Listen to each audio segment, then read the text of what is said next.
Alrighty. Hey everybody, and welcome to the live stream tonight. We have, of course, a pretty... Oh, where's my phone? Of course. Yeah, it's a pretty big primary night, I would say, with a couple of states going. The big ones going, as I mentioned in the title, are Kentucky and New York, but also there was some stuff going on in the great state of Virginia tonight. So we're going to go over all that as it comes in. Of course, like every single time we've done a live stream talking about any of these primary elections, something screwy is going on, and it's going to lead to the results perhaps being delayed. We're going to find out. Anyway, an election, I'm pretty sure a lot of you guys, I'll put it on screen. I don't want to, no need to build this up. The results are coming in now as we speak. But this is a very interesting primary. This is the primary for the state Senate position in the U.S. Senate position, in the great state of Kentucky. This is to go up against the incumbent Mitch McConnell as a Democrat. So, tonight in the primary, we have Amy McGrath, Charles Booker, and Mike Breuer at the top three spots. Now, what's interesting about this, and I'll get into what makes it interesting as well, I guess, first thing, disclaimer, unfortunately for every single one of both of the states tonight that we're going to be talking about, there will be none of the absentee ballots will be counted until the 30th of this month, which will inevitably mean that it's going to be some percentage of, the votes. Like, it's going to be hard to call any close race because they'll look and say, well, no absentee ballots are counted. That's including this district here. But what also makes this very interesting is the polls actually already did close in Kentucky. However, because there's one polling location in one county in Kentucky, I believe. We'll go into the story itself. But they closed many for the coronavirus stuff. What happened was traffic and other things, just congestion of getting to the one polling center and the logistical issues of it, meant that they actually had to... Another kind of weird thing we'll get into, but definitely Charles Booker and his team filed a legal injunction to extend voting, so we're going to still have votes trickling in from parts of Kentucky, I believe through the end of this hour. So there we go, Card. And that's some of the nonsense going on tonight already. All right. So she's pulling her weight. Dollar for dollar. How much is it, Cody? Do you have any? Do we have any rudimentary calculations that we can make so far? As of the 3rd of this month, that's what, 20 days ago. That math, huh? Amy McGrath had spent $20 million in advertising. And if she's $20 million total, not all in advertising, but on her campaign. And so if she's at 24,000 votes already, obviously numbers are just coming in. But thus far, her average is like $200 a vote. Oh, dude, that's brutal. For the primary, yeah. Ideally, she's in the general.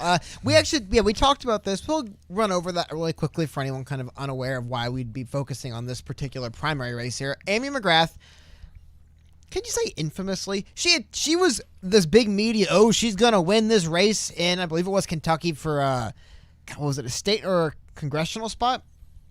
Either way, raised a bunch of money, spent a bunch of money, lost. It's pretty embarrassing. So she ran again now in 2020, this time for Senate. I guess you could really only fail upwards in politics. So now going for the Senate run, she had raised, again, as of the 3rd of this month, she had raised $40 million. However, she spent $20 million of it on this primary, basically. There is something to say if you win the primary, a lot of that momentum should help you in the general as well, right? But that being said, what's interesting is for a while, Amy McGrath was, as far as I know, I don't think until maybe 3 or 4 days ago, any kind of polling was done on the primaries that was released. There was a bunch of polls that just basically asked people McConnell or McGrath. And those are going around. I saw some of those. She definitely had all the pumps. She's the one backed by Schumer. She's the one backed by the, the Senate Democrats Election Committee, something like that. She was the big gun. Now, another name that you might recognize is Mike Breuer. That's because Mike Breuer carries the endorsement of Humanity Forward and is for UBI and was running as very interesting character. Definitely someone we had talked about a couple times. Tried to get him on for a show, but we've had trouble just keeping our schedule's crazy, so we can never really get people to get anything ironed out for anyone. However, You'll notice the second name there, Charles Booker, in second place. I have to be honest, I had obviously been aware of the name, but I had been hearing a ton about him up until maybe 2 or 3 weeks ago when he was endorsed by Bernie Sanders and AOC, as well as like 2 or 3 of the local big publications in Kentucky. Which kind of drew, like, okay, this guy got a bunch of endorsements. He's obviously got something going for him right now. And after that, he had a bit of a fundraising bump. I still believe he fundraised something in maybe the couple million range, while Amy McGrath could have raised as much as $43 million for her campaign at the time, or even more. But that's just to catch everyone up to speed really quickly. And then again, no absentee ballots tonight, and I believe in one of the large counties in Kentucky, we will be getting no results, or the polls won't have been closed until midnight. No, but it'll be 6 p.m. Our time, 9 p.m. I believe local. So top of the hour. Yeah, so we won't get any kind of predictable numbers out of there until 1 or 2 in the morning. Right? But there's one more thing I want to say. Okay. After that happened, when they extended it, as votes have came in, I've seen Amy McGrath's lead grow from something in like I think 4 to 5% to now at 12%. I mean, it just seems as the numbers come in, Amy McGrath's extending her lead. It's just the last thing I've seen in the last maybe hour or so. Still, though, I mean, okay, so she's up by 6,000 votes, and that's a plurality for her. But I mean, look at Charles Booker. He's only down by 12 points, and this dude had no money. Compared to, well, first off, nobody in the race had any money compared to her. Okay, you know what I'm saying? But if that doesn't show the populist thirst that exists right now for any functioning adult that is not perceived as part of the system, then I don't know what does. Because I've helped third-party candidates in congressional races before. I've helped in state assembly and state senate races before.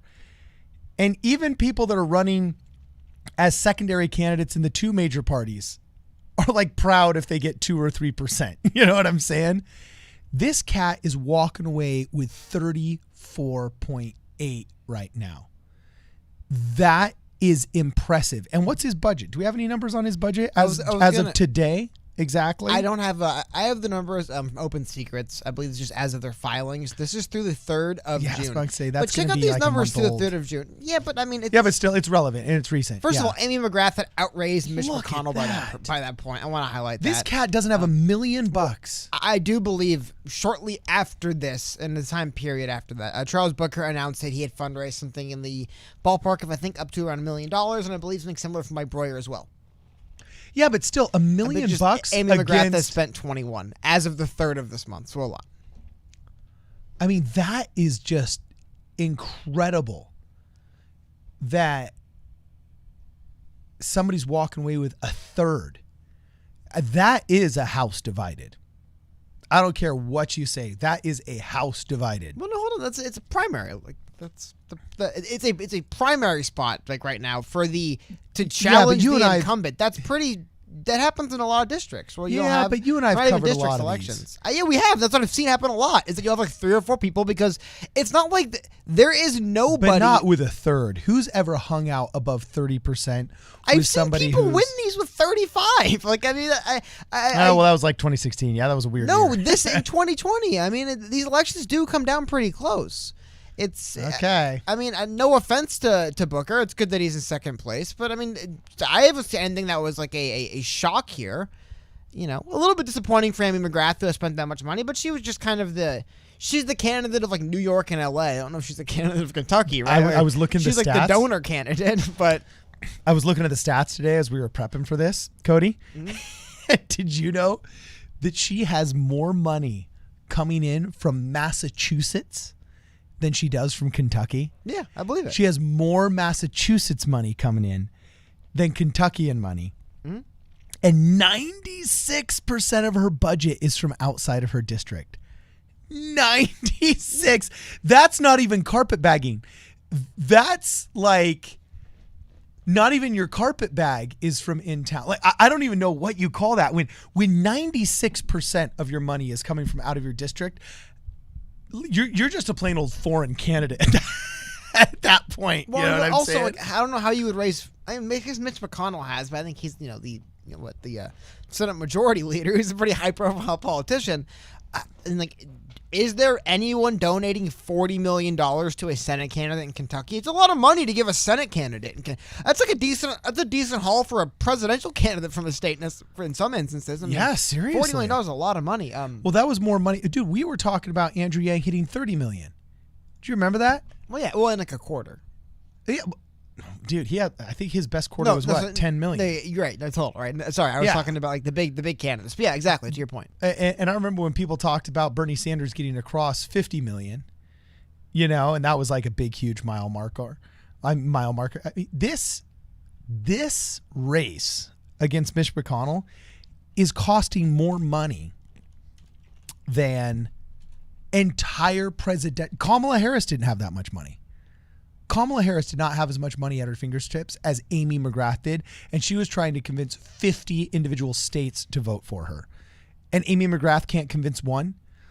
I mean, what's the population? If you've got $40 million and there's 1 million people in town, that means you got $40 per person. Like, at what point do you just start hiring somebody for $40 an hour to say, I need you to convince one person per hour to vote for me? And you will effectively convince every functioning voting age adult to vote for me over the next 6 months. Well, also, though, I do believe a lot of times when you donate to PACs or funds or organizations, this is what it looks like. They just direct your money to someone you donated to them. I wonder how many people actually went to amymcgrath.com to give her money, or how much of this money came to her through PACs and donations. I guess we can go through some of the FEC filings probably and see that, but I would guarantee you a lot. I think, because I agree. Why would you just give money to this person who's never won anything? For people who don't know, Charles Booker actually had won an election as I believe, a state representative. Okay. And he's got political experience. He won. Yeah. I mean, at least he won an election. Amy McGrath lost an election where she hadn't spent more money than her opponent and still lost. Yeah. So it is interesting to see her, but again, the numbers are holding pretty similar. And again, I want to go through that now. So let's go through that little bit of that news as well. Sorry, there's a lot of things. That he's filing injunctions to stay open, or what? Well, yeah, I just want to go over exactly what that is. Now, according to local source here, the Channel 18 Lexington, Booker and McGrath file an injunction to extend voting in Jefferson County. It's kind of funny the way they phrase it. I don't know why they do this first. They mention Amy McGrath first. You know what? This is fun. This is a funny way of showing how preference works, all right? The chain of events, as I believe as they explained in the article. Let's read it. Attorneys for State Rep Charles Booker's U.S. Senate campaign filed a petition requesting an injunction from Jefferson Circuit Court to extend voting hours until 9 p.m. at the Kentucky Exposition Center, shortly after Amy McGrath tweeted that she had also filed an injunction to extend voting in Jefferson County. So what did they show first? The Amy McGrath tweet where she says, I too will be filing this injunction. Which I guess if one person doesn't, it goes through. It's really just kind of, for show at that point. However, this is the local media does it. I wonder who they want to win, huh? You think maybe it's Amy McGrath? I didn't even show anything Booker said. They just referenced that, oh yeah, he did it first. The injunction filed by Booker is currently under review by a Jefferson County judge. For the time being, voters already in the property fair and the Expo Center will be able to cast a ballot. And it actually led to a pretty dramatic scene. I think I have it up here. Let me see. Yeah, check this out. This is what happened earlier today, like an hour ago, I believe. So I guess the original time to close the polls there, I believe, was 6 p.m. local, which would have been about 3 hours ago now. They had actually locked the doors and just not let anyone in. The chief issue here was, again, limiting to one polling site seemed to cause a lot of traffic in the area, and then people just literally couldn't get to the polls in time, with it being a weekday and stuff. So check this video out, though. But I gotta say, there's so many people were waiting to get let in to vote after I believe they mentioned the Kentucky officials in this tweet, they mentioned, had locked the doors. There's so many people they had locked out that were trying to get in and vote. Yeah, that's not just some straggler that was irresponsible during the day. Exactly. There was legitimate issues with people getting there to vote. So we'll go through. But you look, there is just a torrent of people. Dude, that's a big crowd. Yeah, and I'll put the link if you want to watch the full video. I believe this family right here, they were She was like, I came here with my daughter to like vote for our first time ever, and there's like traffic. We can't get in. They lock the doors on us and don't let us in. It's like, yeah, imagine that as a welcome to America. What is it like to vote? There's traffic, and then the government run it, so they don't care that you're late for good reason. They just lock the doors in your face. Hey, I gotta say that's something that still to this day, there were some really simple things Andrew Yang suggested, and I don't want to reminisce on old good times, okay? Because I think it's a waste of time many times. But I got to say, the fact that no other politician has picked up the idea that we should make a national holiday out of Election Day. You know, that just the day should be off. I don't believe in compulsory election like other countries have, like in Argentina. That's the funniest premise to me. Yeah. Like, you are so free, citizen, you must vote. That's how free you are. You have the right. Don't you love your freedom? If you don't exercise it, then you are not free. But wait, we control you. Yeah. Is it a right if you're compelled to do it? Yeah, exactly. It's not a right. It's like the book you have to read in high school. You just learn to hate it because your teacher said you must read it. So I do have to say, I don't believe in compulsory elections. But I got to say, man, you can't look at a line like that and think that there's a place where citizens want to vote that are putting in a good faith effort that inhibited them on their good faith effort from getting something as simple and as democratically important to this republic as possible as voting is. You can't look at pictures like that and think, okay, something's wrong.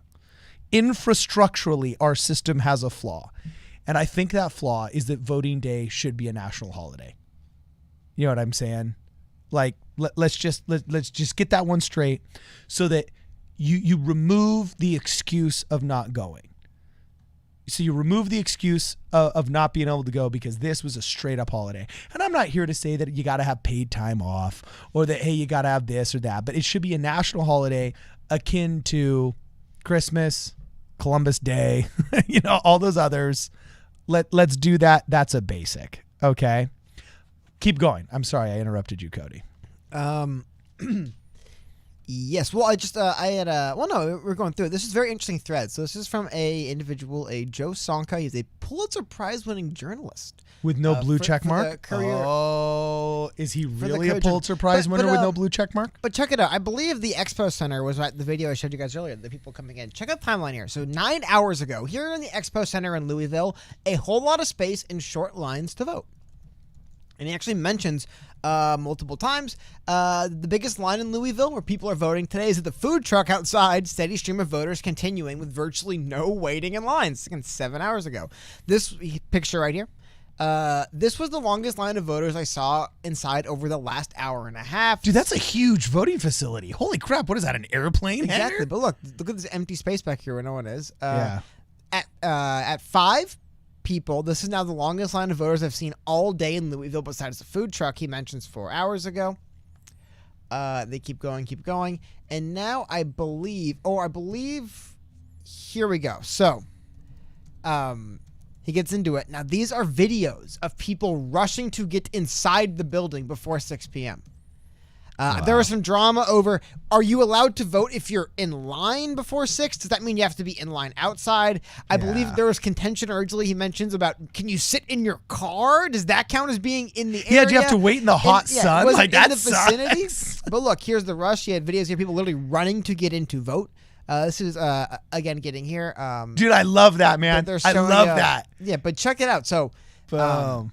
They show that. Sorry, I just want to get to the point. Here's the crowds forming up. And look at this. People banging on the windows trying to get in because they showed up, I'm assuming, shortly after 6 and were let out and not let in. And then he has video here of people eventually getting let in to vote. And I'm guessing, so he says about an hour ago that he's out. The voting booths are broken down. So. Okay, so Nate Dogg makes an interesting comment. He says, before we get on the subject of holidays for voting, what if we actually had enough voting machines? That's actually kind of a controversy right now. Some people are saying we got to switch to 100% paper ballots. There was a controversy about the number one ballot machine making company was actually owned for a time. A controlling share was Russian interests. Am I correct? And so I remember there was some controversy in Florida where they'd figured out that preemptively, there was no insinuation of scandal to the best of my knowledge, but I just remember reading an article how a Russian company was designing up to like 80% of the voting machines in a swing state. You know, it kind of made you think, like, maybe our voting machines should be made in America. Sorry, I just I want to make sure. Yeah. I want to get to the news. 'Cause I want to make sure I get this news stuff right first, really quickly. I had gotten that wrong, so I guess I got owned by the media, man. Trust the media, you get owned every single time. But let me resize this for you guys. So I guess what's actually going on, and again, I was looking at the thread. I was like, why does a thread from the guy literally on the scene conflict with the journalists were telling me? Yeah. It's because so it appears the only agreement was to extend the deadline back to 6:30 p.m. So yeah, roughly an hour ago. About an hour ago. So just before, this would be what, 8 p.m. local time there, they had broken down all the polling booths and people had left. So it's been 4:41 p.m. was when the guy reported it originally, about that long since they broke down the polling booths there. So originally I had said it would be at the top of the hour at 6. No, it appears that, check this out, in a handwritten order, Jefferson County Circuit Judge Annie O'Connell only agreed to push the deadline back to 6:30 p.m. Okay. And sorry, I want to scroll down. This Well, is, that's you can giving see people the a- handwritten order here. Check that out, though. Dude, can you blow that up? Okay, it says order. Morum having been made and this court being sufficiently advised, our court finds. Wow, that is legit. Yeah, I guess that fulfills whatever requirement that a judge make a. Oh, but as they mentioned, she literally writes in here, the motion to stay open until 9 was denied. So it was only open to people, I think, inside the building after 6:30 p.m. That's why about an hour Well, I ago. guess that makes sense. If they're saying I was caught in traffic, fine. How much time did an actual good faith effort to get to the voting booths before 6? How much time do you give somebody? Half an hour. I'm cool with that. You know? So, wow. But that's cool. I don't know. I've never seen a handwritten court injunction before. Have you, Cody? I mean, yeah. I've definitely heard of the concept of, you know, because I believe it. I don't think there has to be like a certain type of paper that counts. Like, nope, it wasn't typed. It's like, yeah, I think functionally they just have to sign and, you know, verify that it was them that wrote it. But yeah, what could you like, be a pretty bold move to fudge the handwriting on a judge's order, right? But yeah. Wonder if someone could mess with that. But I mean, just jokes aside, that was very interesting to go through because there was a lot of, like I said, I think originally thought it was going to be not until 6 p.m. our time, 9 p.m. local, they'd close the ballots there. But nope, they confirmed here at the Courier-Journal and the actual journalist who was there. That's not what's going on, and they were closed about an hour ago. So let's take another peek really quickly over at what the updated results are. It appears another few percent has come in reporting in this election, and we are seeing that McGrath is maintaining actually it's 10% lead. Again, it's going to be weird because there's a couple votes that are going to come in late from what we saw just happen. And then also none of the absentee ballots will be counted until the 30th, which is weird to me. Literally a week later, they'll count the absentee ballots, which they're assuming will be a lot because of the current events, so to speak. But I agree with that. There probably will be, right? But So how can you even trust tonight's votes if we're not counting for a week? it's a pretty good Because that's going to be such a hefty chunk. Well, no, I believe the ballots have already been cast. They just won't be counted till the 30th. I don't know how many additional ballots will come in after these numbers. But that's a good point. It's pretty good advertising for someone to maybe if you win with the the foot voters and you can say, hey, maybe vote for me in absentee ballots as well. I don't know. It's really interesting. Huh. Interesting. Okay, we've got some comments here. Lori Stalter asks, who's winning? I don't know. It's a little bit too early to tell. You can never make any kind of decision. Currently, McGrath is winning. Well, yeah, but I mean, She is the what percentage of the vote do we 11-point have lead, I in? It said 45% reporting. 46. It went up. Yeah, I was about to say I never like saying anything until over half the votes are It's cast. still winning, not one win. Who Yeah, will win? exactly. Just winning.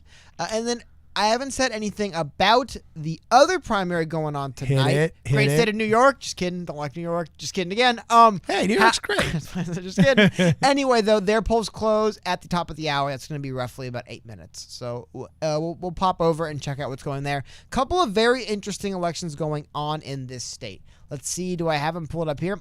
First one we're going to take a look at. We actually interviewed a Humanity Forward Indoors and I believe UBI caucus member, Lou Chigao. He is running in the 9th Congressional District. We're going to check that out. And then I believe, oh man, give me 1 second. I have to open another tab. There is another interesting primary. I don't know how many, but a few of you might have watched the debate they actually had for this district with Gerald Nadler, Lindsey Boylan, and Jonathan Herzog. Herzog, I believe, also being a pro-UBI Humanity Forward endorsed candidate. So interesting stuff. Lindsey Boylan, I actually think, you know what? Lindsey Boylan got some I'll avoid the wrestling tournaments, but I think Lindsey Boylan got a lot of ire drawn her way for her appearance in a recent debate, but she also got a lot of attention, a lot of fans, and a lot of just general attention in general. So thought that was interesting to watch. I wonder what we'll see as far as the results come in and that. But once again, that's about 7 minutes now until those votes come in. Okay, why do I know this Herzog cat? Have we interviewed him? We didn't interview him, but remember we did videos talking about he was the guy who had the issues going on. He actually sued Google. Oh, that was it. Yeah, he was the one suing Google. Messed up, only on Google. That's why I recommend Here's the him. thing, and exactly what I said. I mean, I recommend it. That's why I recognize him. Yeah, but they're like, oh, well, it was just a bug. It's like, yeah, I'm sure they design it that way. If they do, right? Who knows? You have to just say it can go either way. But it's just they'll just come out and say it was a bug. Because it's like the classic joke, right? Is it a bug or a feature? Sometimes it's a feature, and they'll just lie and tell you it's a bug. Oh, it was supposed to do that, but whoops, why would it do that? Yeah. So, how's Herzog doing? Once again, the poll's closed at the top of the hour, and we will find out. We don't have then. Exit polling or anything like that? You think somebody trying to unseat Jerry Nadler would have exit pollsters? There's always exit pollers hanging out during the day trying to give preemptive and predictive results. You know what I'm saying? But, okay, that's fine. That's fine. What can I say? That's fine. Well, man, I'm just going. I'm sure if you want to look around, we can find some whatever, but I'm just kind of going off of right now the New York Times polling data because there's just so much shenanigans going on. I feel like at the very least, New York Times probably has reputable polling info or like info and updates. They just go off the AP, I'm pretty sure. So that's why it's up. Yeah. We'll look around, we'll see, but I also haven't seen a ton of, like you said, like exit polling or anything yet either. So, apparently a couple of people asking if we'll go on Padgett's show. And she did reach out to me about doing a post Andrew Yang election video and interview series, I think. But I don't know if that actually got off the ground or if we did it. That kind of fizzled, I guess. That would be open too. Yeah, I'll be open. Padgett's awesome. We should do that again one day. Gosh, if I don't know, maybe she sent me a text message. I didn't read it or something like that. Who knows? It could be my fault. But to the best of my knowledge, I don't know whatever happened to that. But yeah, Padgett's great. We love hanging out with her. Sly Cactus asks Cardin versus Cody, who's winning? Cody, I didn't know it was a competition, but if it were, who would you say is winning, Cody? You're wearing that light salmon shirt today. Unironically, so some might say you're winning, okay, but well, what I guess, huh? You know, that's bold and daring, not like the zebra H&M shirt. Bold and daring. It's very it's a pastel. No, it's a girl color, but you're pulling it off as a guy color. You know, I think that's bold and daring. I think you don't know much about fashion, man. Maybe. And Diva J461 asks and says, I thought y'all were going to be doing the basketball 1v1 or one-on-one. We still have to, Cody. And that's going to be interesting. My only question is, do I beat you by 10 or do I beat you by 20? What's the handicap going to be? You know, that's all. That's my question. Spending $4 a month on the New York Times is a good deal. No, don't do it. Yeah. And Sterling Jacob says the color is called salmon card. Yeah, I know. I think I nailed that. And then Cody for sure says egg puff, that you're winning. And you know what? That's true. I think you are. In fact, my wife has actually, these words have come out of her lips before. She said, could you dress like Cody? You know, so apparently this is subpar, and that is excellent. So Dad isn't mad. You can't even see the full outfit. Yeah. That would blow people away. Are you No, wearing? sorry. Oh, are you wearing pants today, Cody? This is radio. And then Dustin says, "I dig your style card. Thank you very much." And Trevor Topsick once again says, "Dude, you're getting a lot of compliments on the shirt, Cody. What can I say? Get a lot of compliments on that shirt." So It's weird, yeah. And who brought it up? Did I bring it up or draw it? no, I just brought it up because they brought it up in the chat. So anyway, Kinsanity says, "Yeah, hearing all these reports in New York City, I also feared my absentee ballots would be void by whoever is handling them.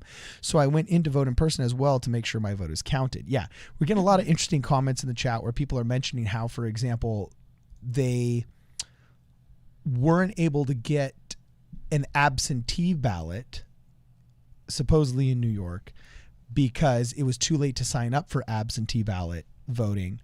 And then the polling location that was close to their house was changed to somewhere outside of city limits, elsewhere in the county, or made prohibitively far to go, which to a certain extent could be argued that their voting rights have been infringed due to just logistical shaking up. You know what I'm saying? So, Kinsanity, let us know how you handled that situation if you were indeed able to go voting. Wasn't that weird with like just the concept, right, of a lot of absentee ballots not getting counted the 30th? It is crazy the amount of faith. It is like you could file your absentee ballot, like show up and vote, and it's still just kind of like, man, I hope it actually counted, right? Like there's been a lot of times, like you said, and I don't even look at which direction it's swinging, but yeah, when like election night results are read, and then 2 days later they're like, never mind, we're flipping it, or in this case, maybe a week later, never mind, absentee ballots came in, changed the election. Like it is weird. Like how do you actually tell that what you did counted and mattered? And they didn't just wait to see your vote and said, yeah, that's nice, and then rig stuff behind the scenes. Yeah, so we're getting also some really interesting questions and comments here about ranked choice voting. Christian Solid, what's up, Christian Solid? I think we live in the same town as Christian Solid. I'm not sure, but if I remember correctly, because he was one of our first hats that we had mail out. Anyway, he says, question, can states implement ranked choice voting without a federal bill being passed in Congress? Yes, the short answer is yes, because don't forget, states get to choose how they run things. We are the United States of America. And the FEC, the Federal Election Committee or Commission, I can't remember if it's the committee or commission. The Federal Election Commission is simply making sure that whatever path you choose and whatever form you choose to have your citizens vote is ethically and transparently administered. So, for example, in our city charter that's given to us by the state of California, our municipality chose to have a town council. A city council is how we govern our city. When our city was incorporated, we basically filed the paperwork with the county and we incorporated, and we said, okay, we're going to incorporate as a city, not as a town, not as a township, not as a village, but as a city that will be run by a town council, and we will not have an independently elected mayor. Our mayor will be a member of city council, and the city council will choose amongst themselves who is going to be mayor. And traditionally it rotates through all of city council. Okay. So that's up to us in the city. And as long as the county, I believe the county has to, I believe the county supervisor has to approve it and the state election board has to approve it. But if that's how our city wants to run things, then you guys can run it that way. All the FEC is doing is making sure that whoever comes to vote for the town council or the city council on election day is getting a fair ballot that's accurately represented and accurately counted. Now, at any time, our city council could get together, and this has been a conversation as of late.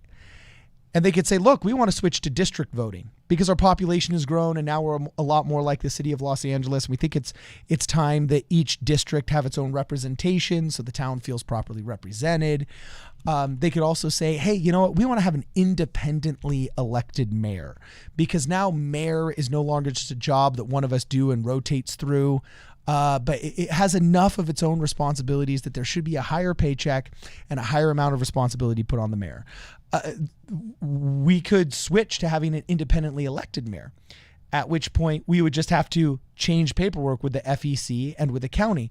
We could also, Christian Solid, in answer to your question and questions with other people like Raven in the in the chat and everything, we could also at any given time say our city council will be chosen through ranked choice voting. We could do that. And from what I understand, Andrew Yang sent out a tweet recently about, isn't Massachusetts considering ranked choice voting, Cody? I think there's a bill in Massachusetts. Yeah, chat. Why don't you guys respond in the chat with a link or something? I think there's something going on in Massachusetts where ranked choice ballot or ranked choice voting, I think, is on the ballot, or they're trying to make it a ballot initiative, and there is an actual petition that's going around. I'm not sure exactly what it is, but I know Andrew Yang gave a shout out recently about Massachusetts being able to do ranked choice voting. So I think that as the talk of ranked choice voting becomes more popular, I think you'll first start seeing municipalities individually going that way. And as it works out and it's proven or disproven to be a better source of governance, then it will happen. Because Cody, you want to know what the switch to ranked choice voting is a lot like? Does it ring any historical bells with you? Or is this just me being a weird history freak? Yeah, again? Nothing comes to mind really. What are you talking about? It used to be, and this was never in our lifetime. They changed this in the early 1900s. Some states did it all the way up into the 20s or the 30s, up into the Prohibition era. And I think it was actually the fear of the mafia or the fear of local state officials that made this change. But it used to be there was no secret voting. You know how in Iowa we do caucusing? Well, you yelling and hollering for a guy and standing in a corner underneath a sign for him is about as public as voting as it gets, unsecret as it gets, right? But it also used to be that instead of you going in and having a ballot as an individual and then writing down who you want as a candidate, you would go into the polling locations and then you would sign your name under the candidate that you voted for.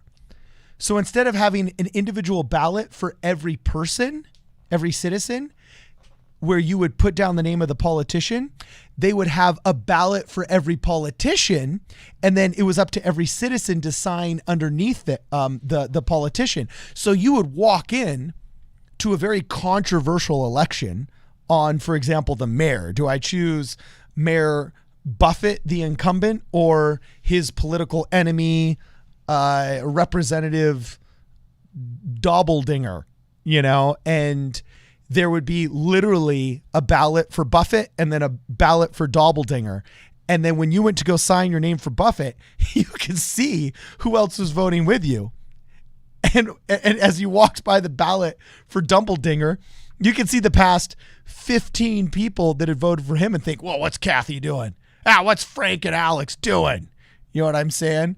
And there was all these cases of just like political threats and violence based upon people spotting other people's names on these ballots. So we only went to having truly kind of what we consider now secret ballots, where you vote completely in private, until recently. And with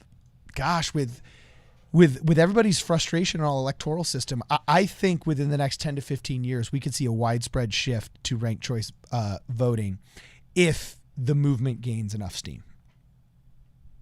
Does that make sense? Okay, JFB says, I've never heard of that guy. Yeah, Dobbeldinger. Yeah, I was literally just throwing out syllables and things like that. JFB says polls have closed in New York. Yeah, I think, what time were the New York polls supposed to close? And they're 4 hours ahead of us. So yeah, if it's 6:05 right now, they will have closed an hour ago, right? Isn't New York, if it's 6 here, it's 10 there, right? How long you live in New York? Gosh. Do you have family in California you live in New York? Just a question. I did, but no, am I botching that? Is it 9? Oh, no, you're right. It's only 3 hours ahead. It's 9. 3 hours. I believe there is some quirky stuff when it comes to states like Arizona because they don't have one of the time saving, daylight savings time or whatever. They don't have it, so sometimes the hours are different. But yes. Yeah. No, they did close top of the hour, top of the last hour, which is 6 p.m. I'm blowing it. 5 minutes ago. Still waiting to get final results. Okay, cool. But polls did close in the state of New York. And then we're also just still seeing votes come in Kentucky as well. And the margin is shrinking a bit between McGrath and Booker. I didn't want to highlight that. It's actually currently, as we speak, at roughly 6,000 total votes. Okay. Which really is... it's that medium number. It's not quite sizable, right? Yeah. But that's not nothing either. It's in the middle. Well, especially not for Congress in, I mean, Well, I mean, just look. of course, she Kentucky is not a 25. super populous Not state. even that. She has 25,000. He has 16. You know what I mean? Like Yeah. 19. I mean, like if you're 6,000 votes behind somebody, but they have 7,000 and you have 1, it's not really a big deal. Yeah, but I mean, exactly. it's in that range where it is a good percentage of both of their numbers. I mean, it would basically be if you combined every other single person running for Booker instead of Breuer, Tobin, Maynard, Smith, right? That would be another 6 or 8 or 9,000 right there. So Yeah. So I don't know what to think necessarily of the live results. We're on the NPR website right now, correct? this would be New York Times. Oh, the New York Times. Yeah, it's so interesting how they always phrase things, and it just reveals their bias. Some stuff is coming in. I mean, we're at less than 1%. I want to show you guys something else that's pretty funny though. Check it out in the great state of Kentucky. Check this out. Okay. What is that? So who won it? I don't want to. Is it done now? Here we go. Jackson County, when they originally had reported. Dang, it updated now. Originally, Jackson County was actually won by, was being led. Holy cow, by Tom Steyer with Andrew Yang in second. Get out of town, really? Tom Steyer. Not anymore. Now it's looks like Ugh. it is Toxic individual. Bernie and Biden. Tom Steyer. You dislike a ridiculously large amount of people. Yeah. I can't keep track. It's like I just err on the side of you dislike them. That is one of your best quotes ever. Cardin, you dislike, wait, what'd you say? An abnormally large amount of people. In politics, yes, it's that's probably true. That's probably very true. Man. And the first numbers just came in for the Nadler primary. Oh, Nadler, dang it. I mean, That must be an establishment district. What is this, 2% reporting? It's Jerry Nadler. Yeah, he's like The what is- gerrymandered. He's like the number one but not even anti-Trump that. Yeah, dude in New York right but, now. And also we're at 1%. 1%, yes. This is one precinct that turned in its paperwork. Yes, it's in Manhattan. and it's probably the building that Jerry Nadler lives in. So it's all of his neighbors saying, "Yo, Jerry." well, actually, I would say that's not a crazy lead to open up with consuming. But again, there's 1,000 votes coming in total. Yeah. Still 85 votes. Solid. And then some of the other ones, just really quickly running through them. Where's the 9th Congressional District? We see nothing here in the 9th Congressional District yet. And then there's another big one I haven't even talked about yet, but the Alexandria Ocasio-Cortez primary, where she's going up against primarily a Michelle Caruso Cabrera. And as far as the numbers go, it looks like right now, but that's again 1% reporting. We'll see how this changes. Right now separated by... See, that's what I mean. It's all relevant. Are they separated by 270 votes or are they separated by 50%? You know what I mean? Like, exactly. Which one sounds worse or better? And you could pick that one. But I would expect probably over the course of the next 50 minutes or so to get a lot of these numbers dialed up and closer to what we See, you can totally tell who their favorites are just by how they phrase things. This is Alexandria Ocasio's first election campaign. First re-election campaign. So by centering the focus of the sentence around her, they completely reveal the bias. And she drew a well-financed challenger in Michelle Caruso Cabrera. They don't have anything. Like it's just obvious. You know what I'm saying? The former CNBC anchor. And then I don't know. Did you see how they worded the Kentucky challenge? They said that an upstart candidate was the progressive Charles Booker, while McGrath was the establishment favorite. See, Amy McGrath, a powerhouse fundraiser endorsed by Chuck Schumer, faces a tightening race against Charles Booker, an upstart progressive. Upstart progressive, he's the only one that's actually held office on that ballot. Yeah, Amy McGrath hasn't. I think you're kind of reading a little bit too much into the tea leaves here. I mean, I think the number one limiting factor I would imagine on this is probably like the word count. They're trying to keep him short, I guess. You give them more credit than I feel the New York Times deserves. deserves. It's not like she's in like all caps and it's like Amy McGrath, the presumptive winner, is running against this. You know what I mean? Like, I don't know. It seems to me pretty whatever. I don't think it's that crazy worded. Actually, it's pretty just. I would argue it's pretty plain language, but I don't know. What do I know? We're still seeing numbers come in from New York. Yeah. So, a couple of people here are mentioning. Badrun Khan is also pro UBI. We haven't introduced her or talked about very her, but cool. that's interesting. Honestly, wasn't super aware. I mean, there's a bunch of people running. We haven't got a chance to get to. I was trying to reach out to and interview a lot of people. I reached out to some, interviewed a few, but yeah, we fell behind on a lot of them. Mostly, Dude, it's harder to get these things organized than people realize. Like you can spend a lot of time emailing and getting back to somebody. It's a Someone lot more mentioned difficult than people realize. Charles Booker is like endorsed by the entire D Party in Kentucky. He's endorsed by like all of the local publications. He does have all the local endorsements, but for anyone who just joined, you know what he doesn't have? You know what Charles Booker was missing? $40 million. Basically, $40 million, roughly $40 million. I mean, did Amy McGrath spend $21 million on this primary? At least this is going back to the 3rd of this month, 20 days. I mean, Dude, look, Amy McGrath has more money than the top 10 people on this chart combined. You got Mitch McConnell at $31 million. You got Charles Booker at basically $1 million. So now we're at 32. There's a $500,000 with Michael Breuer, who's probably at $1 million now. Like, you can't. Amy McGrath has more money than every other candidate in the entire race. as of that new. I mean, that is crazy. I mean, someone has to have the most money, right? There's over $100 million going into the Senate race. Yeah, people. That is an absolute indictment of our political system. Why? Because you know who loves this? Yang better perform well in New York. The swampy political consultant class that just knows it's got a bigger trough it can feed from, and they got a bigger host animal that they can leech off of and charge into, and they love these big fat. I mean, the money's in politics now. No wonder it's gotten so corrupt. There's so much money in it. Michael Alexander, thank you very much for the super chat. Says, AOC was 66.6%. Coincidence? I think not. Let me see. 2/3 as represented in the decimal system would be 66.6%. So I don't know if I'll start going around saying every time somebody has a 2/3 that it's the number of the beast. But it is pretty funny to look at that. That is pretty hilarious. I forgot Michael Bloomberg. She's off the hook for me because she's hot. That's it. Stunning, Get off the hook.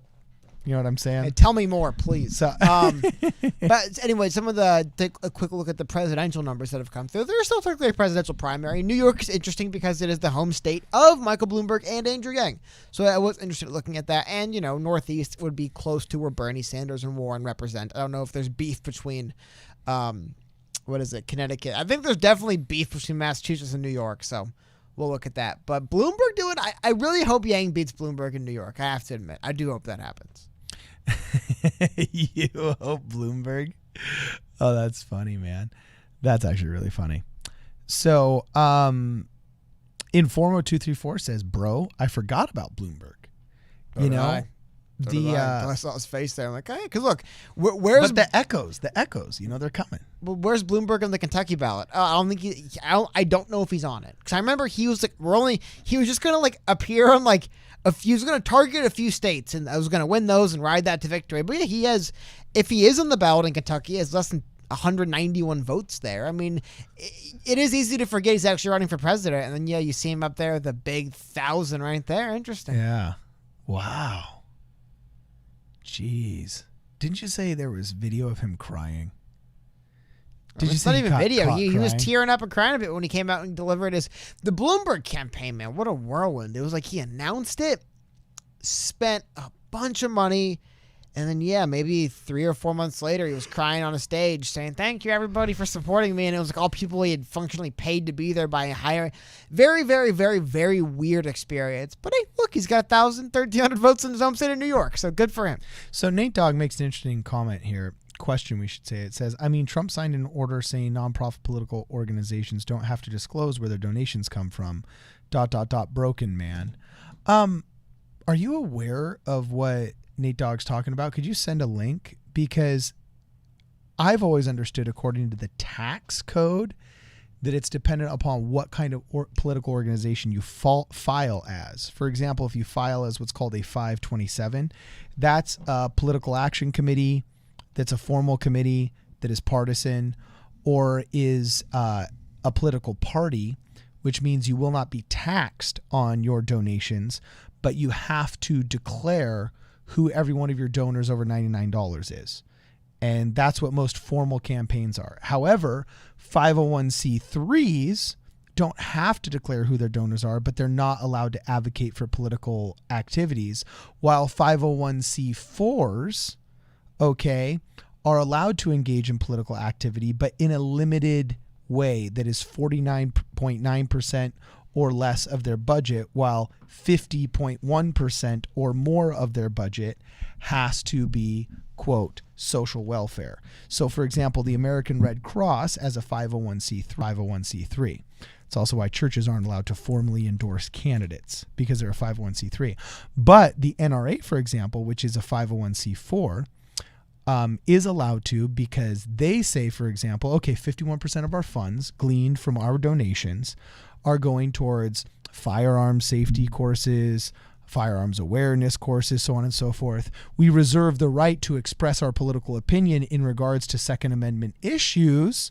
So we will advocate for pro-Second Amendment candidates, but they get audited every year and have to show that the majority of the funds given to them, okay, go towards the social welfare aspect of their organization and not the, shall we say, politically active part of their organization. So if Trump did something to change that, I believe that actually would be a change in the tax code.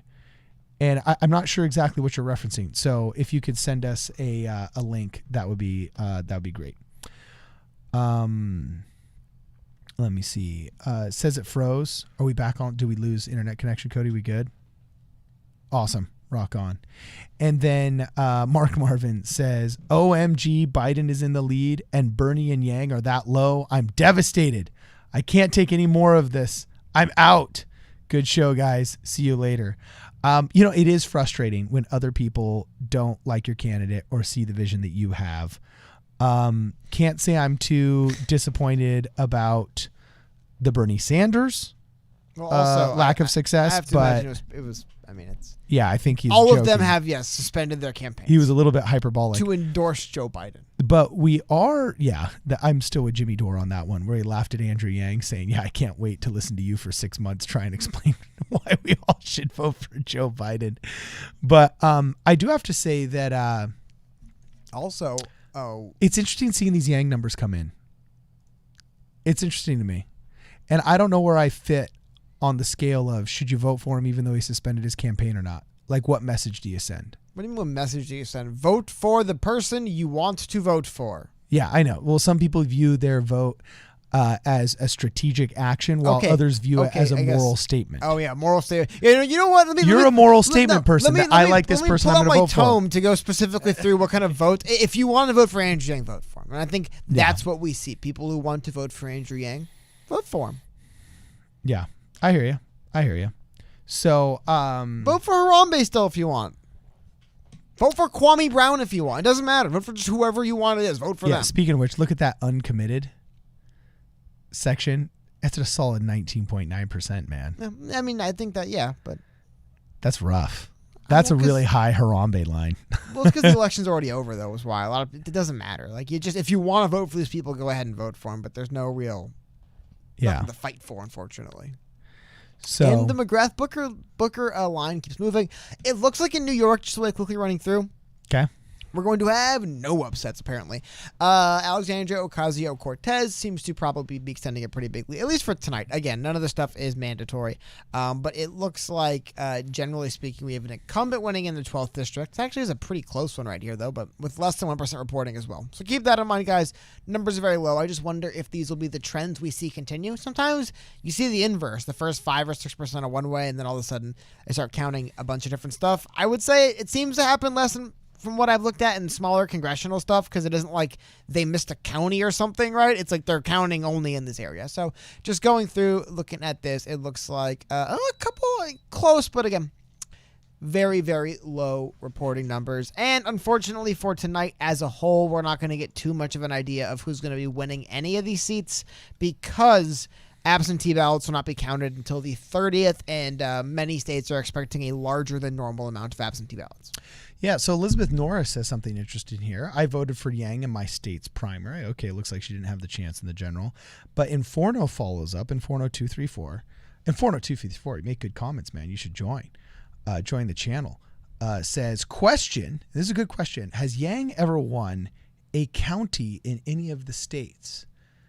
He won delegates in the states that do by delegate. I don't think he'll ever won any national delegates. And oral votes. Look, But yeah, that is a really good question. Did he specifically win an entire county? We know Bloomberg won that one county where like 7 people voted. No, Bloomberg won. And he was won it? American Samoa. No, Yeah. sorry. Tulsi Gabbard won American Yeah, Samoa. he won Virgin Islands. Sorry. He won the U.S. Virgin Islands. Let me see. I'm going to Wikipedia right now. I don't believe so, though. Yeah, we're looking at it. Ooh, that's a good graph. You should pop that up. It's really interesting watching you do research, Cody. One of the coolest things about this channel is actually just watching how you just cruise through and your fingers fly and you find all these cool websites that know all these things. It's actually pretty wild. It's like watching a solid dude. I remember as a kid, I liked watching the construction people because it was like satisfying and mesmerizing to watch. Mm-hmm. You cruise through the internet faster than anybody I know. It's actually pretty impressive to watch, man. It's kind of cool. So, Christian Solid says, I think Yang won a county in North Carolina. Was there any data suggesting he might have taken a county in North Carolina? I'll look up the results. Look it I'll up? see Yeah, if I the don't data remember suggests anything. it. But yes, I'll look up the results.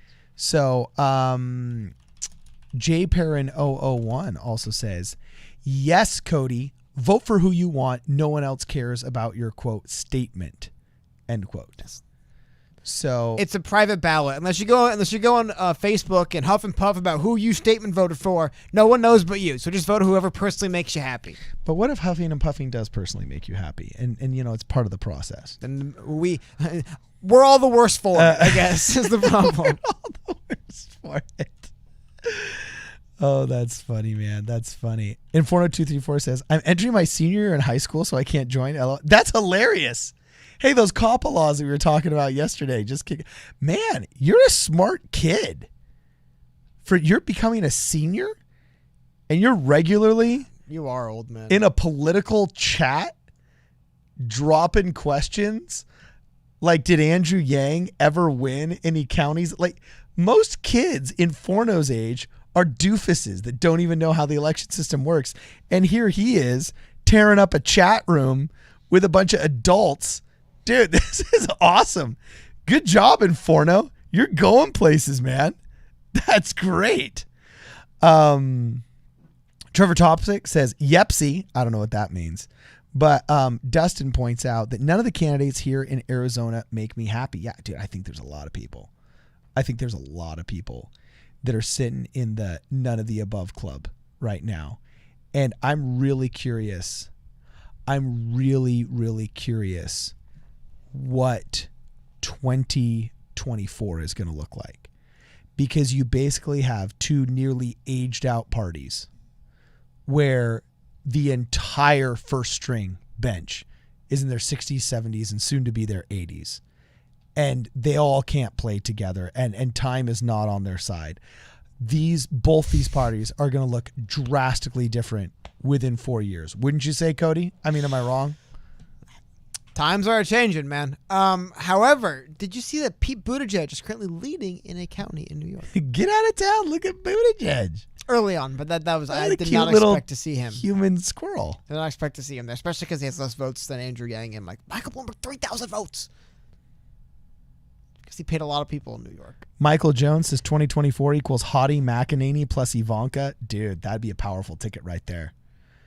I think Rush Limbaugh would call that the info babe ticket. I think that's when The Rock finally runs is 2024. Dude, what if we had that, bro? What If the primary was McEnany and Ivanka? Because then it would be Trump McEnany or McEnany Trump, which is a solid card.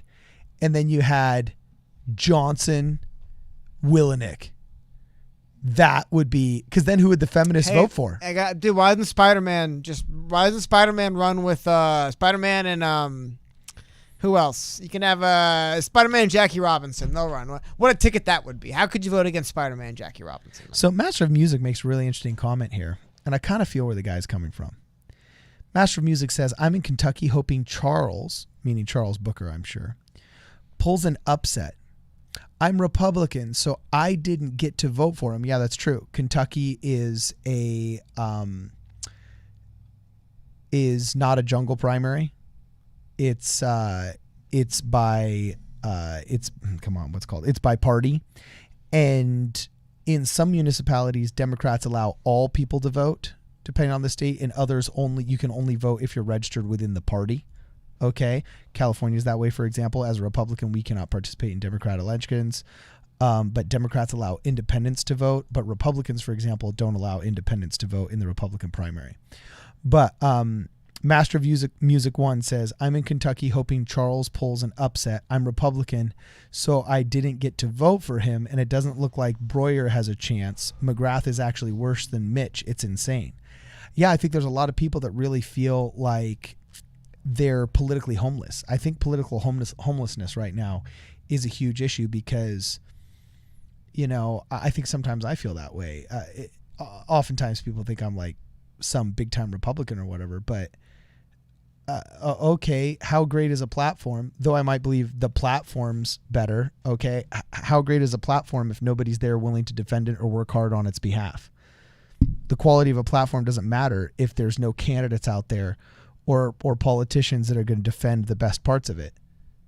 So, are you Republican? You know what I'm saying? It's. I think there's just a lot of people with a lot of disillusionment, especially younger, that kind of throw their hands in the air and say they both suck. This is absolutely insane. So, it's interesting getting your input there, Master of Music. And then Jonathan Trejo says we need more, quote, average Joes to run for office. They don't have the money, though. Yeah, that's true. We need more citizen politicians. And I don't lay that at the feet of the politicians, but at the media. The media really disincentivizes honorable, good men from running because nobody wants to put their future Facebook profile. They don't want to air every piece of dirty laundry that they've ever had out there. So I really think the biggest and best change that would happen in America's political discourse would not be a wholesale rejection of the Republican or the Democratic Party or a wholesale indictment of any one branch of government, whether it's the executive and you hating the president, or whether it's the legislative and you hating your congressman, or whether it's the judicial and you thinking that Neil Gorsuch or perhaps Sotomayor is, quote, the problem. Okay. I think a wholesale indictment of our broadcast and mainstream media is the number one thing that it should be priority in order for us to stabilize and return to any sense of normalcy and have a future of any type of success where citizens thrive both economically and politically. My Melanated Scope, thank you very much for the super chat, says, hey guys, my sciatica is acting up. Oh man, that sucks. Sciatica is a beast. Had that for the first time in my life last year. So I feel you, my Melanated Scope. Glad to have y'all taken my mind off of it. Hey, that's good to hear. Who was it that said religion is the opiate of the masses? Was that Dostoevsky or Karl Marx? I can't remember. I think it was a communist, yeah. Yeah, no, I know it was a communist. Dostoevsky wasn't communist, was he? I can't remember. But anyway, glad that we could be your painkiller, bro. We could be your painkiller. So is PSP the opiate of sciatica? Could be. And it says Yang with the upside tonight, Yang gang baby with boom, the guns emoji, the emoji. I'm liking it. Thank you very much, my Melanated Scope. And let me see here. Jordan, spelled interesting. I wonder if that's the real name or if that's just a YouTube moniker, has a question for Cody. Cody, is Google Scholar the best place to get political information? What do you think, Cody? What's the best place to get political information? Well, it depends on what you mean. I would maintain, because the best, it depends on just what you mean by political information. For me, the best place to get political information, I would say, is, it sucks, but you just have to read. It's almost as support what the media is saying, but what is being talked about and discussed? Because ultimately, they're influencing the voters, right? Like, politics is just the people who show up and vote, if you mean by that. If you mean by, if that's a source for finding, because as far as I know, I'll see if I can pull it up, though, because I've pulled it up for stuff, but Google Scholar is where you get, studies, and, people will publish, journals and stuff like that in it. If you mean for, discourse and stuff like that, yeah, it's pretty good just because Google archives a bunch of that stuff. I would agree for that. But I don't know. I'm curious. I guess by political information, because for me, I always get good just political information by just seeing like what are the journalists moaning about today, because that's what people are gonna have blasted in their face on TV, blasted in their ears on the radio, blasted across everything they read and see, and eventually it's gonna influence them somewhat.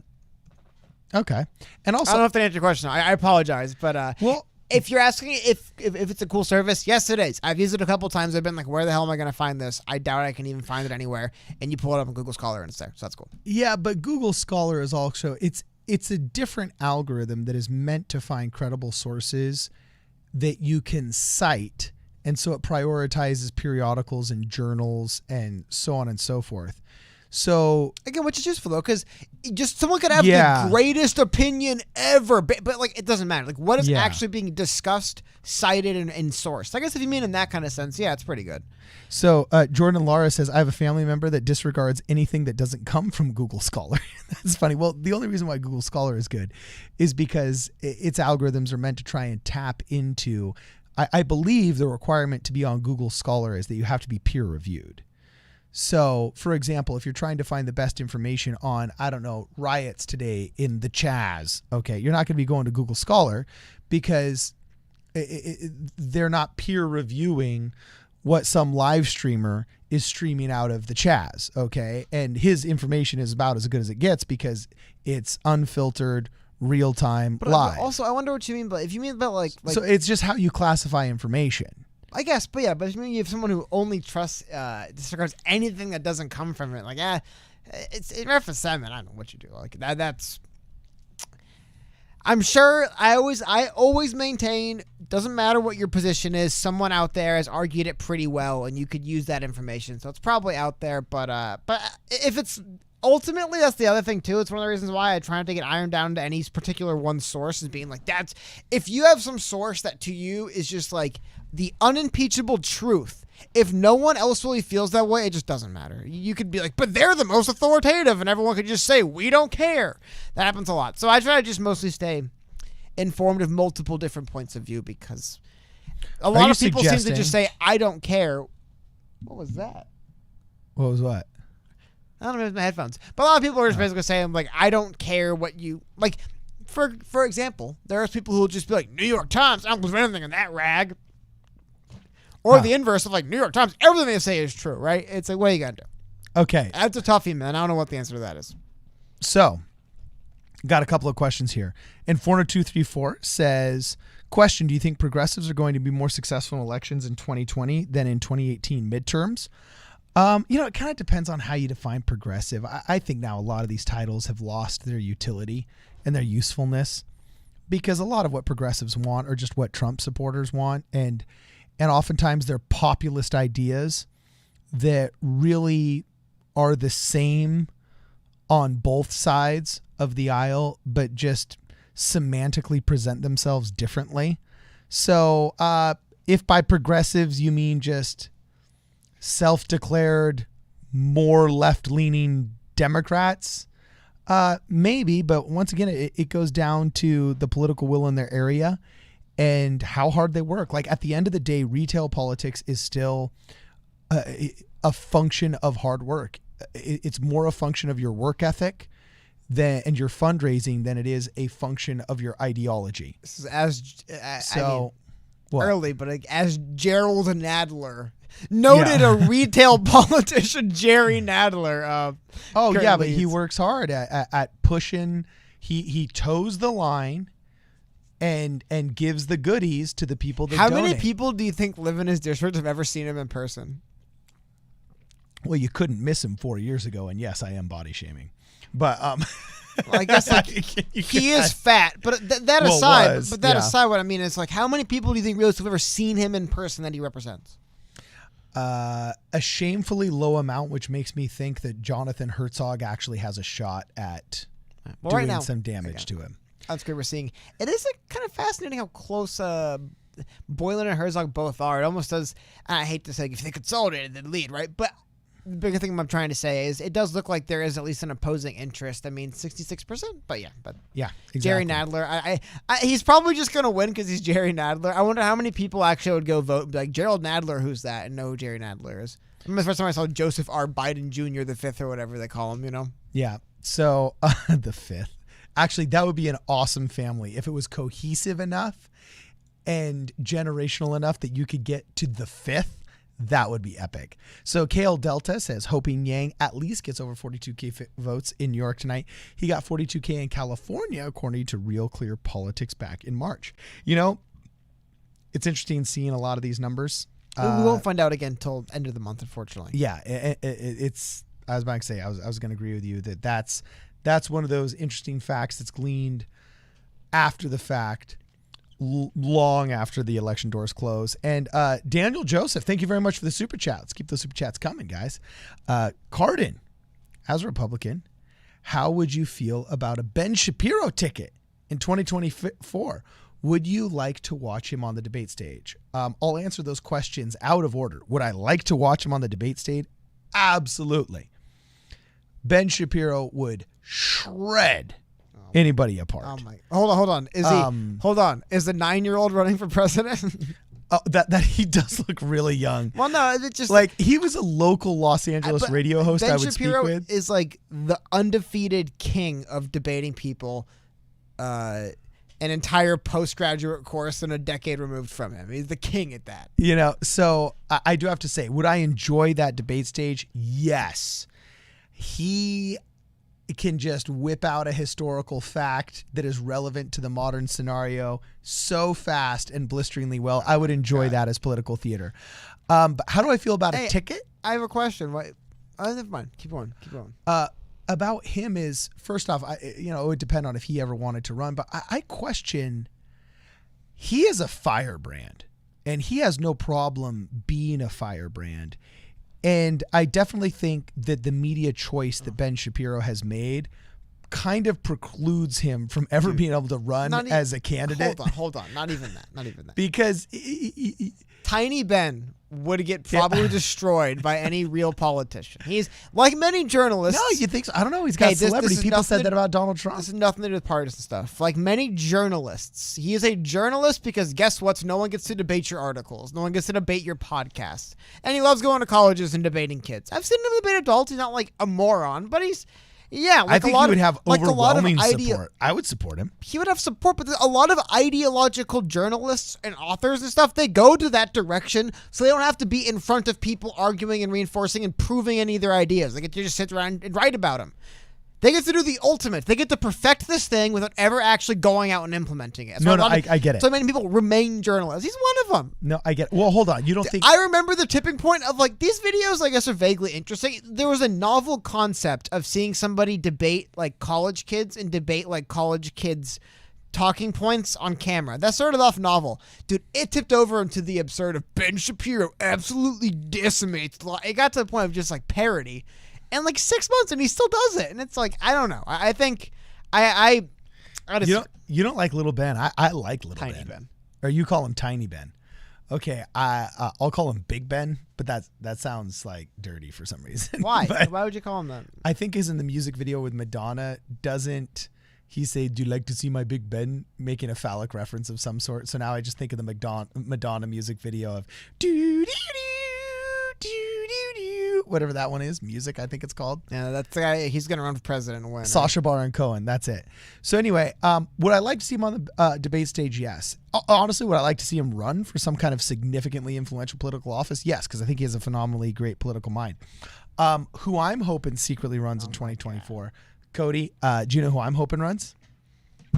It's not Spider-Man, right? No, Dan Crenshaw. Oh, God, there we go. I've been a Dan Crenshaw sleeper for a solid 4 years. At least he's in man. office, I guess. But why? Yeah. Why? I have a question. What makes him a good president or a good candidate? I think for a lot of the reasons that How about no? Eric Weinstein likes McRaven and Yang. Dan Crenshaw. I have a thing, and I might be an asshole for it. If you can't sum something up to me in like a sentence or two, I just feel like you're BSing me. Like, seriously, why or Dan maybe Crenshaw? I'm just an elaborate orator. Cool. Can you be short for me? Why him? Why him? First, I would say I trust him. Trust. That's one word. Cool. Trust.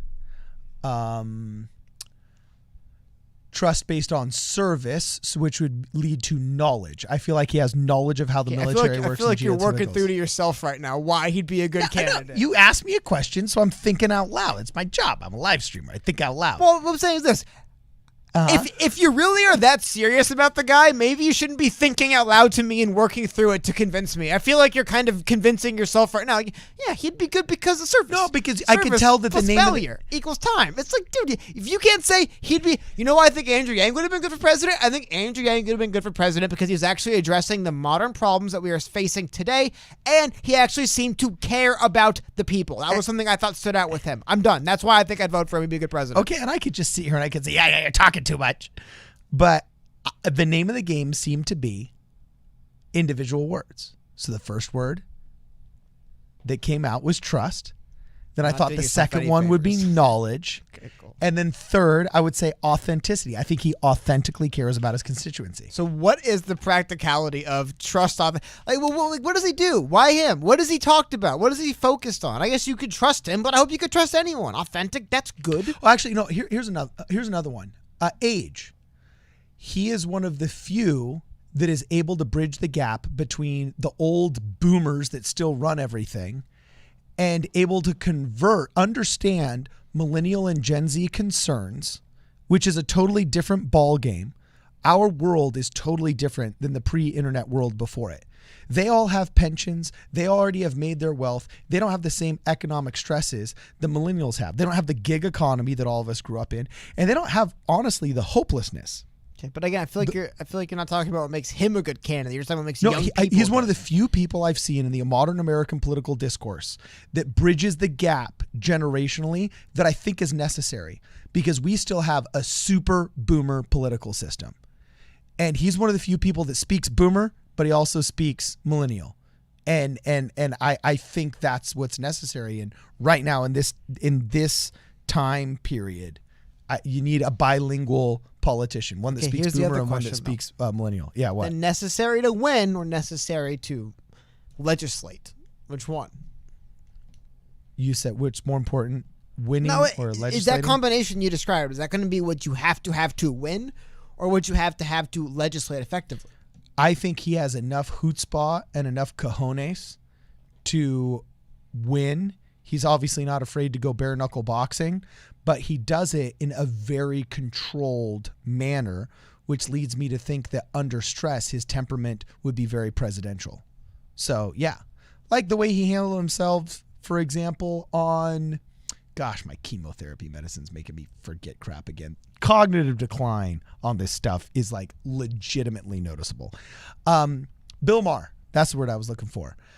Bill Maher, the way he totally handled himself on Bill Maher, I think it was wonderfully diplomatic, but also authentic, not giving in, holding your philosophical ground. I just think I like him. I like him a lot. So we have a couple of comments here. You made a great case for why you like him. You think he's a cool dude. I still don't get why you think he should be president, but I get why you think he's cool and modern and hip and with the kids, and he still is kind of old and boomer. I get that. He's a cool guy. I don't know why he should be president, but yeah, he's a pretty cool guy. Sure. Okay, well, what else? What else are we looking for other than somebody that has the temperament I gotta be and honest. the trust factor we think to handle Fine. difficult You situations? won me over. What's pencilman? I'm done talking about Dan Crenshaw.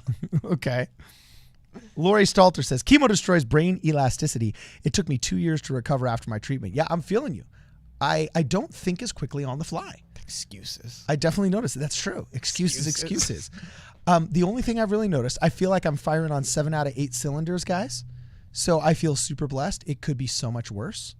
But with my medication, I do notice that my recall of names and dates that used to come like that don't come like that. They come like, what was that? Then that. You know what I'm saying? So, yeah. A lot of people are commenting on Dan Crenshaw's eye patch. Yeah. And some say it's sexy. Some say it's edgy. So I know you're not serious about actually supporting him. He didn't mention his eye patch once. That's why I'm not serious about supporting him. Because although a president with an eye patch, that you can't tell me geopolitically that's not BA. I don't. Like you don't think like in Star Trek: The Next Generation when the bridge of the Klingons spoke to the bridge of the Federation. You don't think that you don't want a dude with the eye patch coming up on that big screen saying back down, or I go DEFCON 5 on your A. You know, you don't think that would be the ultimate saber rattle, is a freaking eye I lost back in Nam, or an eye I lost back in Iraq, and now I got this freaking eye patch and I'm staring you down with the one good eye. I'm not afraid to lose the other, bro. You know, you don't think that's like grr, spine, balls. You don't think that's just big time? A lot of words, dude. Words. No, I don't. Just to get really quickly back to, appears to be kind of what I expected. Very, very slow going on the reporting of results out of New York. Polls had closed close to 50 minutes ago, and we're at about 1% reporting in most jurisdictions and districts. Shadow Wolf says... Shadow Wolf says Dan would screw it with his debate opponent by taking his eye patch off. Actually, that would be a sleeper for the cameras. Like, what if you could put in an eyeball, a glass eye that had something crazy written on it, or had some freakish looking thing, but you faced your opponent so the cameras couldn't see, and when you adjusted your eye patch, it was just like, it did something to take your opponent off guard. There's all kinds of political theater strategy that could be involved if you had an eye patch. There's someone would have to utilize that and to their advantage. We got a couple of comments here. Andrew Yang has 4,000 votes, by the way, in New York. Michael Bloomberg has 10,000 votes in New York. I hope he's smiling tonight somewhere, Mr. Bloomberg, even though I did find it humorous how bad his How much of those Bloomberg votes do you think, Cody, are actually due to his campaign, his 2020 campaign, or just name recognition from his mayorship? Not even there. I think it's the arrogance of New Yorkers. I think dumb, loud New Yorkers like see Bloomberg, New York City. Hey, at least he's better than these people. That's how I will admit I am discriminatory against people from New York City. Yeah. All right, dude. I was about to say, them be fighting words, man. Them be fighting words to some New Yorkers. I know. That's the point. That's the joke. Okay. So, $1 billion for 10K votes for Mini Mike brings up Shadow Wolf. That's true. Yeah. What a vanity project. Man, I think you'd have to be smarter than that to make that much money. Or he was so smart he convinced himself he could do it. A lot of people are too smart for their own good, man. He convinced himself with his weird strategy. Remember his strategy? He was going to forgo the first 4 early states, which actually might not be the worst idea. Go all in on Super Tuesday, big time on media buys, big time on canvassers, and he was going to take no donations. Dude, he had a ridiculous plan. It sounded stupid and like it would never work. It was dumb and it never worked, but I feel like only someone smart enough to make as much money as him could convince themselves that was going to work, right? Yeah. That's a deal maker right there. That could cut that deal with himself. No, we got this, Mike. We're gonna run the dumbest campaign humanly possible. Refuse donations, not even show up in states, and just literally run as the big New York City billionaire parachuting money on top of people. And it's gonna work. And no, man, didn't at all. But in New York, where he's from, people will recognize him. So that's good. Yeah. So Shadow Wolf actually is backing you up, Cody. Says, can confirm Cody is right about New Yorkers. This coming from an arrogant New Yorker. Yeah, that's it. Got a little self-deprecation there from Shadow Wolf. I thought New York was great when I lived there. I don't know if I'd say it could be arrogance, though. Californians are arrogant, too. It depends on which one you get. So, JFB says Bloomberg should just donate his money to me. I wonder what would happen if I asked him. No, a lot of people have pointed out, man, think of the good you could do if you weren't engaged in that vanity project that you knew you weren't going to win. Like, you can't say there's no way Michael Bloomberg, a guy like maybe he's some. Oh, but I'm just saying, dude, these people. I don't know them, but I've met people that are successful. They tend to be pretty competitive and think highly of themselves. I don't think I'm gonna make a fool of myself and lose billions of dollars for no reason. Like, I don't think that's how you get to where Michael Bloomberg was. For all the bad he is, right? I think you get there by being kind of competitive, arrogant, and thinking you could win. I don't think he legitimately, in his heart of hearts, believed I'm going to embarrass myself, look like a total fool, ended up suing people because I scammed them to work for me in the first place, which is countersuing people because I scammed them to work for me. I don't think that's what he was thinking. I think he thought he was going to win and people were going to love him. That's why he did it. That's why he cried when he announced he was dropping out. He legitimately thought he was going to win. Dude, I don't know, man. I just... I was with Andrew Yang on that one. When they announced that, I just thought in my head, there are so many more things than money can buy. That money can't buy that are fundamentally part of our political system. That is beyond arrogance into the point of just wizardly foolishness and foolhardiness for me to think that. I don't know. I viewed it as a foolhardy endeavor from the beginning. Of course, you're not Michael Bloomberg. Okay. Look, okay, do you know how many people Michael Bloomberg had to convince he could be president for him to run? Well, with that much money, nobody. No. He just paid him. No, legitimately. How many people did he have to convince before he could actually run? I'm assuming one himself. That was it. And once he convinced himself, he just ran with it. Because, on paper, it makes no sense. He was obviously going to lose. People didn't even like him that much. He's from New York City. He's just skipping over these smaller states because they don't give me enough delegates. Like, oh my God, what an awful messaging campaign. You're just going to flood the airways with ads for a guy nobody's even allowed to give money to. Like, what a stupid idea. But, I mean, just looking at his face, he genuinely didn't think it was going to end that way. And I just think this is interesting. And this is AOC, despite all of the talk about, hey, is AOC unpopular? I remember for years now, AOC is unpopular in her district. AOC gets all of her money from out. AOC is 89% unpopular in her district, and it looks like she's probably going to walk away. Very preliminary. We're at 1% reporting with no absentee ballots. Very preliminary, mind you, but this trend holding, her taking 70% of the vote wouldn't surprise me. A little bit more just came in right now. Could be wrong, but I just feel like, dude, huge name, huge draw, probably going to win, unfortunately. It happens every time. Big name, big draw, a lot of money, they win. It's tough. I legitimately don't know the response to it.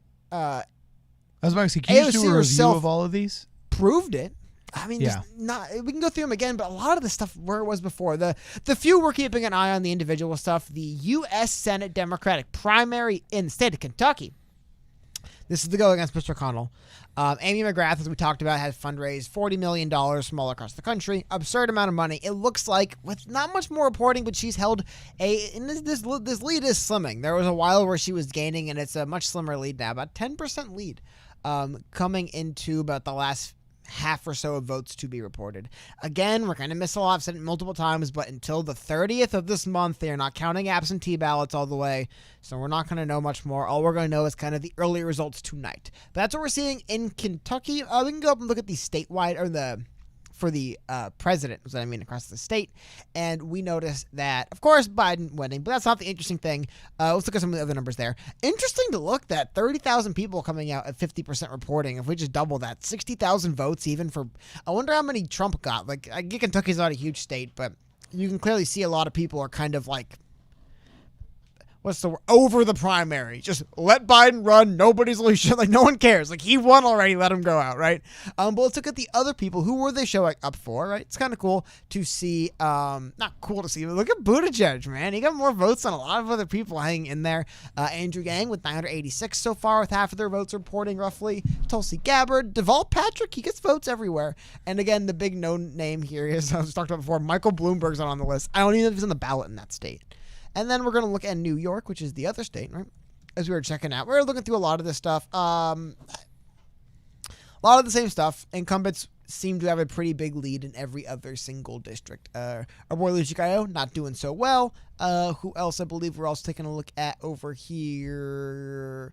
Our boy Herzog, not doing so well against Mr. Nadler. But again, we are at very, very, very some reporting. And actually, very worth noting here, well, Nadler is a ton of votes in Manhattan so far of those counted. Of the votes counted, Lindsey Boylan's actually beating him in Brooklyn. Now, I believe his district is a joke, and it's drawn like there's like 2 streets that are Brooklyn, and then everything else is Manhattan. Because this is that ridiculous district we're talking about. But worth noting as far as a recap. Well, I do remember do you remember the live stream? Gosh, it might be hard to pull up again. I don't know if you could do this on the fly, but do you remember, Cody, when you pulled up the picture of the original Gary Mander political cartoon and then the picture of Jerry Nadler's district, how they looked exactly the same? Like they were literally just the most hideously gerrymandered. It almost looks like the map of Los Angeles, where they did 2 blocks. They did 2 blocks on each side of the 405 freeway in order to incorporate Long Beach into the city of Los Angeles. Do you remember that? When you look at like the LA city map. No, but yeah, it's all listed a lot. I just think, yeah, it's funny. You could see, what does it account to? What does it mean? Well, it accounts to of the votes they've counted in Brooklyn. Nadler's not very popular, but of the votes they've counted in Manhattan, he's overwhelmingly popular. Right? It's just kind of funny seeing the actual nuts and bolts, the actual results of it right there. Yeah. So we're actually going to be winding down here in the next 4 minutes, stopping at 7. We're going to be disciplined today. We're going to be disciplined, and we're going to do it, Cody. If you guys got any other questions, make sure you hit them out right now.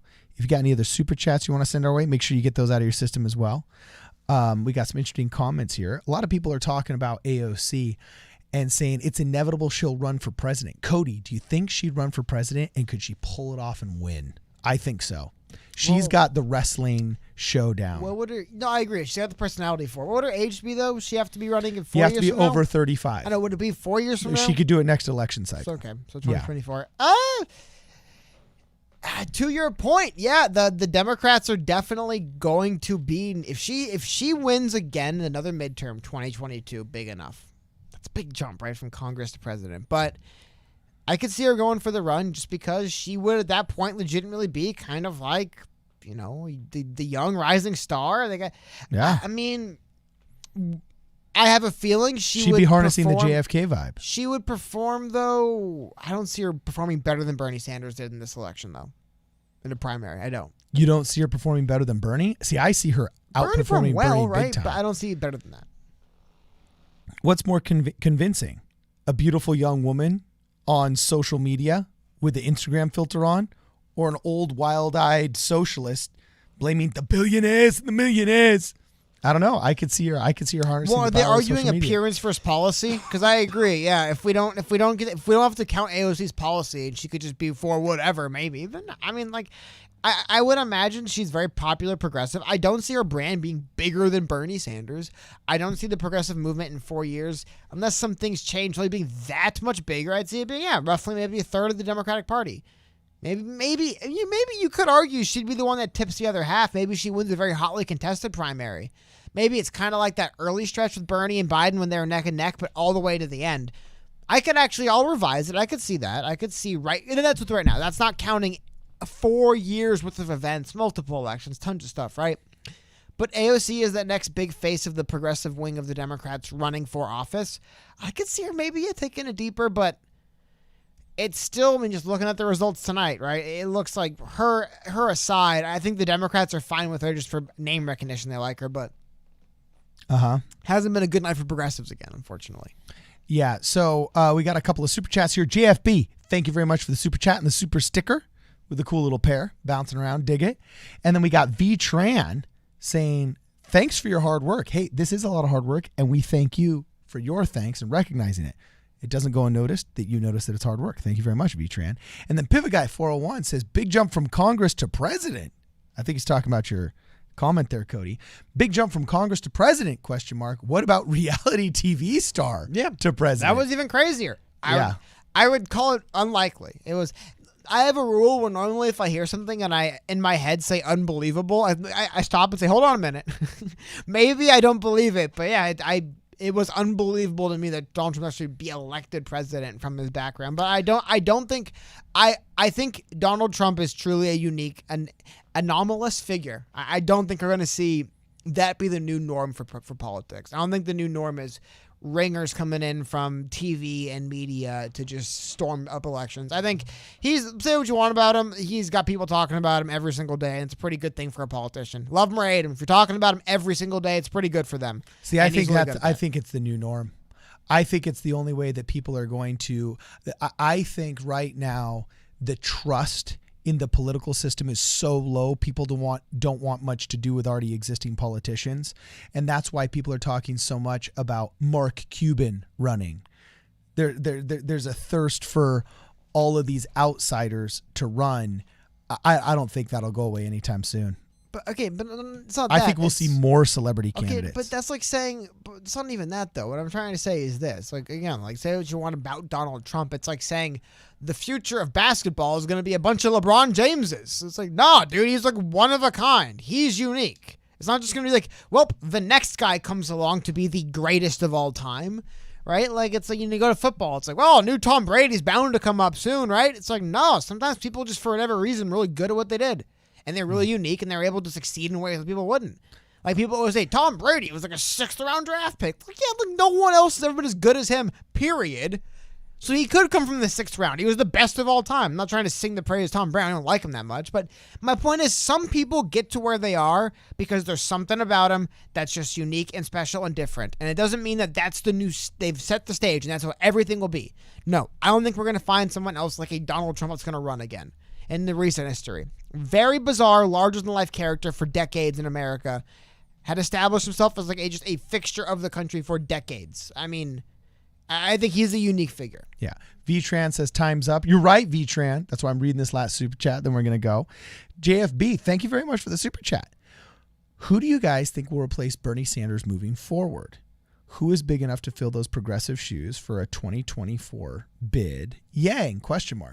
I'm actually going to answer some other questions that were previously in the chat along with yours, JFB. A lot of people are asking, is Yang a progressive? I don't think he would self-identify that way, and I don't really necessarily think he's progressive. That's actually the coolness of Yang is, and I think why there is a thirst, and the reason why people like Brett Weinstein said, you know, we should draft this guy.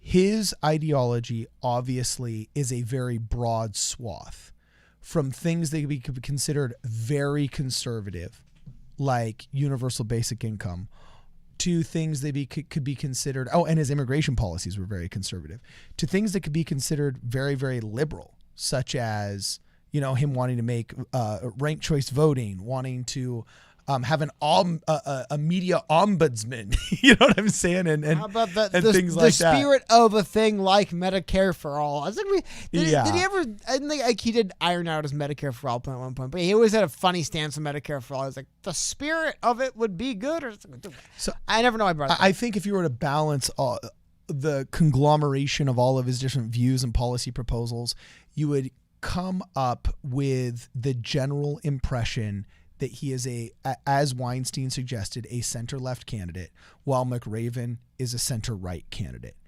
And so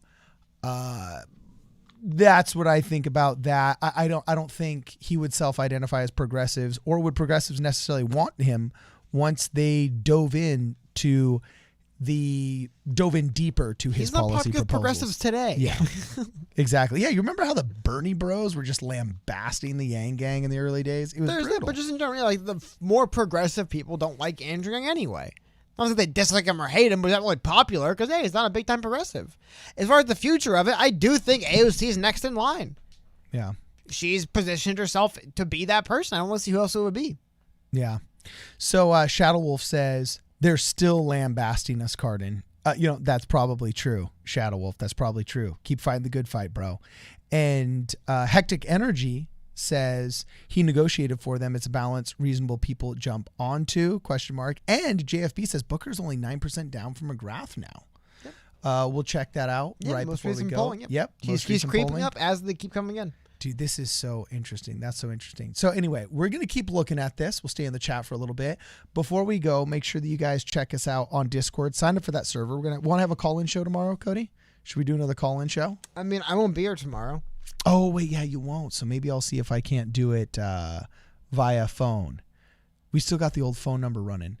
Do you guys prefer Discord or a call-in number? I'll get Brittany to help me. I'm going to figure out the phone thing so people can call in. I really don't think it works right now, but okay. Yeah, I hear you. Anyway, also make sure you follow us on Facebook, on Instagram, and on Twitter. Twitter is probably where we're most prolific. If you haven't subscribed yet, please subscribe. And I can see here that not everybody has smashed the like button. If you guys don't mind, please like this before you go. And make sure you check us out on social media. If you guys want to contact us, check us out on problemsolverpolitics.com. This is Problem Solver Politics. We will see you in the next video.